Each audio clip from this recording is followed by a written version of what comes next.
পুরুলিয়ার বিভিন্ন জায়গায় গ্রামে গ্রামে ঘুরে যেটা দেখা যাচ্ছে, যেটা মানুষজন বলছেন যে ভোট কেন্দ্রগুলোতে কেন্দ্রীয় বাহিনী রয়েছে ঠিকই, কিন্তু কোথাও গ্রামের ভেতরে তেমনভাবে কেন্দ্রীয় বাহিনীকে টহল দিতে দেখা যাচ্ছে না। এখনো পর্যন্ত গ্রামের ভেতরগুলোতে কোথাও কেন্দ্রীয় বাহিনী তেমনভাবে দেখা পাওয়া যাচ্ছে না।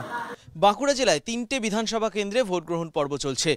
এই ৩টি বিধানসভা কেন্দ্রের প্রায় কয়েকশো কিলোমিটার ঘুরে কিন্তু কোথাও কোনো গ্রামেই যে কেন্দ্রীয় বাহিনীর টহল দেওয়ার যে ছবি, সেটা কিন্তু আমাদের কাছে ধরা পড়েনি। মানুষের মধ্যে একটা সাহসের সঞ্চার করা, একটা ভয় কাটিয়ে যাতে তারা বেশি করে ভোট গ্রহণ কেন্দ্রমুখী হন, তার জন্যই এই ব্যবস্থা করার কথা বলা হয়েছিল। তবে এখন যেটা দেখা যাচ্ছে, কমিশন কিন্তু তার কথা রাখেনি। কোথাওই কেন্দ্রীয় বাহিনীর টহল দেওয়ার দৃশ্য দেখা যায়নি। রানীবাঁধ বিধানসভা এলাকার কাঁঠালিয়া গ্রাম, কথা ছিল সকাল থেকে গ্রামে গ্রামে সেন্ট্রাল ফোর্স ঘুরে তারা যারা ভোটার তাদেরকে আশ্বস্ত করবে, নির্ভয় করবে যাতে তারা ভোট দিতে পৌঁছন। কিন্তু এলাকার বাসিন্দারা যেটা বলছেন যে কোনো রকম সেন্ট্রাল ফোর্স সকালবেলা আসেনি, কেউ তাদের আশ্বস্ত করেননি। যারা ভোট দিয়েছেন নিজের দায়িত্ব নিয়ে দিয়েছেন। সেন্ট্রাল ফোর্স দেখতে পাচ্ছেন? না, এখনো দেখতে পাই নাই। সেন্ট্রাল ফোর্স পুলিশের লোক কাউকে দেখেছেন? না। এসে কেউ বলেছে যে কোনো ভয় নেই, ভোট দিতে যান? না, বলেনি। গ্রামের মধ্যে আজকে সকালে সেন্ট্রাল ফোর্স পুলিশ কেউ এসেছিল ভোটের দিন? না, দেখিনি।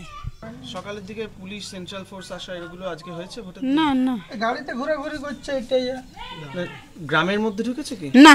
এই এলাকা মাওবাদী অধ্যুষিত এলাকা ছিল, তার জন্য বিশেষভাবে নজর দেওয়ার কথা ছিল। কিন্তু সেন্ট্রাল ফোর্সের যে নির্ভয় করার যে কথা নির্বাচন কমিশন আশ্বস্ত করেছিল, তা কিন্তু এখানে একেবারেই উধাও। 172 কোম্পানি কেন্দ্রীয় বাহিনী নিয়োগ করা হয়েছিল পুরুলিয়ায়, এমনটাই জানিয়েছিল নির্বাচন কমিশন। কিন্তু সকাল থেকে আজকে দেখা যাচ্ছে যে কেন্দ্রীয় বাহিনীর কোনো জায়গায় দেখা নেই। বুথের ভেতরে ছাড়া রাস্তাঘাট কিন্তু একেবারেই পুলিশি বা কেন্দ্রীয় বাহিনীর নিরাপত্তাহীনতায় ভুগেছে। এবং আমি কথা বলবো দুজনের সঙ্গে, আমবাসীর সঙ্গে। আপনি কি ভোট দিতে বেরিয়েছেন? তো রাস্তায় কোথাও কেন্দ্রীয় বাহিনী দেখতে পেলেন? না। না। তাহলে যদি রাস্তায় আপনাকে কেউ বাধা দিত, ভোট দিতে যেতে না বলতো, কি করতেন? যেতাম না। আপনি তো কোথা থেকে আসছেন? আমি আসছি গোপীনাথপুর থেকে। তো যতটা এলেন সকাল থেকে যে ঘুরছেন রাস্তায়, গ্রামে কি দেখেছেন? গ্রামের স্কুলের বুথে ছিল। আর রাস্তায় আমি দেখতে পাইনি। এই যে গাড়িগুলো গেল, পুলিশ লেখা গাড়িগুলো, তাদেরকে দেখতে পেলেন? না, পুলিশ আমি দেখতে পাইনি। কি ছিল গাড়িগুলো? ফাঁকা। একজন যেমন ভোটার, তিনি ভোট দিতে যাচ্ছেন, তিনি কিন্তু রাস্তায় দেখতে পাননি কোনো কেন্দ্রীয় বাহিনীকে। অর্থাৎ কেন্দ্রীয় বাহিনীর নিরাপত্তা ছাড়াই তাকে যেতে হচ্ছে বুথ পর্যন্ত। ফলে তিনি মনে করছেন যদি কেউ বাধা দিত তাহলে কিন্তু তিনি ভোট নাও দিতে যেতে পারতেন।